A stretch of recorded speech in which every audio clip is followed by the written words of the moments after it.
Thank you, Mr. Otachi. I have a very important announcement to make concerning food. The food will be brought here into the room, and you are kindly asked to eat the lunch at the table. Thank you. And now we have some questions. Professor, yes, so, Mr. Ford. Glenn Ford, you brought up the question of thresholds for the ICC's involvement, and you also talked about Libya.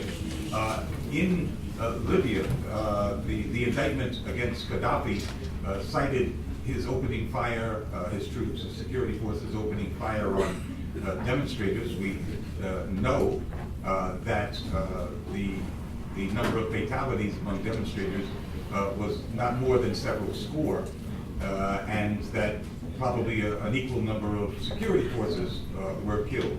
That seemed, however, to be enough of a threshold for the ICC, which also in its indictment seemed to be citing a threat of unnamed and unknowable atrocities that might occur against Libya, against Libyan civilians.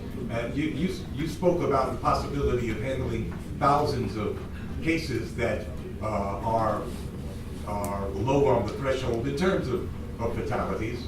The fatalities in Kenya were a lot higher than those in Libya.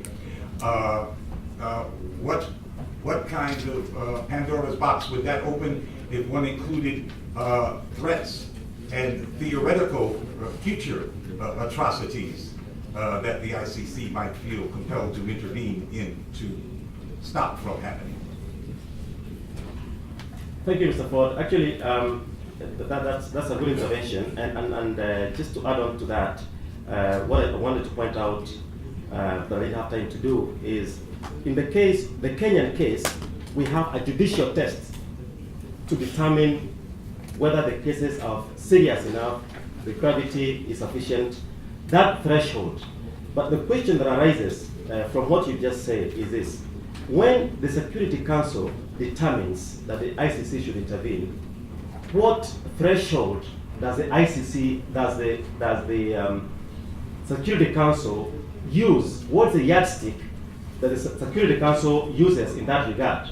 Now, and is it possible then that the Security Council, which makes a determination that is essentially political, will be using a yardstick that is a lot lower than the yardstick that is used when the pretrial chamber makes a determination, which eventually will lead us to a scenario where some cases have a lower threshold than other cases?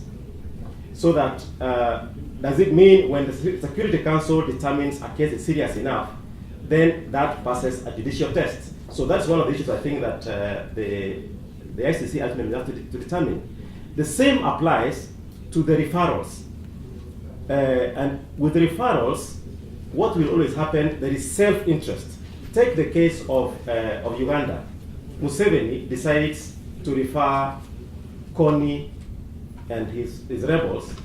Now, let's all agree the crimes committed by Kony appear very serious.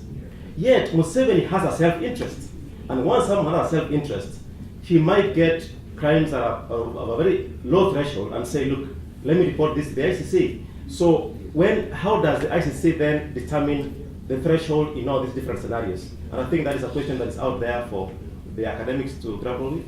Thank you. Bonjour, je m'appelle Raymond Savadou. Merci pour votre intervention. J'ai une question concernant l'affaire Kenyatta, principalement. Et d'ici là, la Haute Cour Kenya doit rendre une décision sur l'éligibilité de M. Kenyatta aux élections à venir. Et ma question, c'est quel peut être l'impact de cette décision dans la procédure de M. Kenyatta devant la Cour pénale internationale? Merci. Yeah, thank you very much.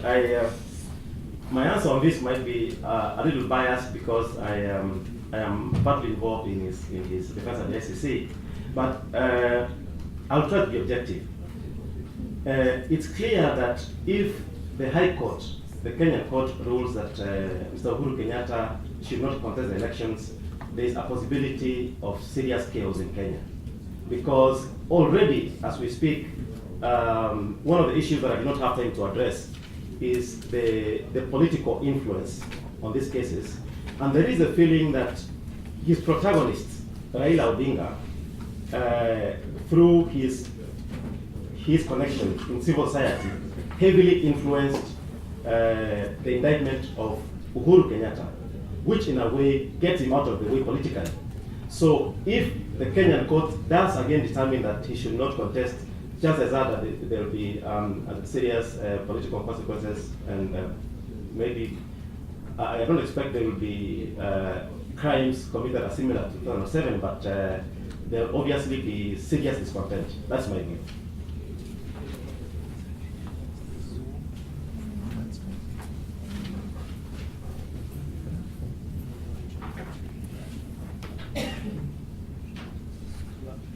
My name is Samuel Tabi.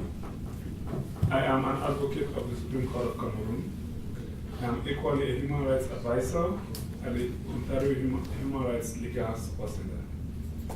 My question to you is coming from the exposés which almost all of you have given today.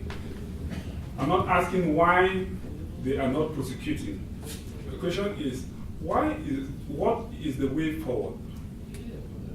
Our people have a saying that in order to kill a dog, give it a bad name. So did the West do when they attacked Saddam Hussein. It was said that he had nuclear weapons.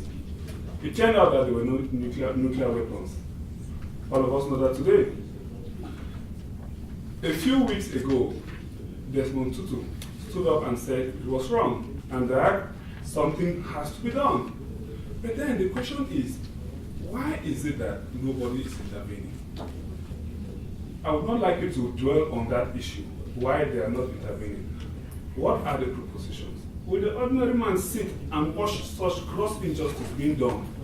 Yesterday was Saddam Hussein, tomorrow will be another person. So all of us will keep sitting and watching because, and nobody's intervening? What are your propositions for a way forward? Thank you very much. I suppose that is a question to all of us. I honestly don't have a specific answer. What I would say has been my experience, and I believe I speak for many of us, including Mr. Tremblay, is that many people have a lot of hope in international criminal justice. When I started practicing in Arusha in 1996, I had a lot of hope in international criminal justice. And I thought that the threshold within international criminal justice system was higher than the threshold in national jurisdictions.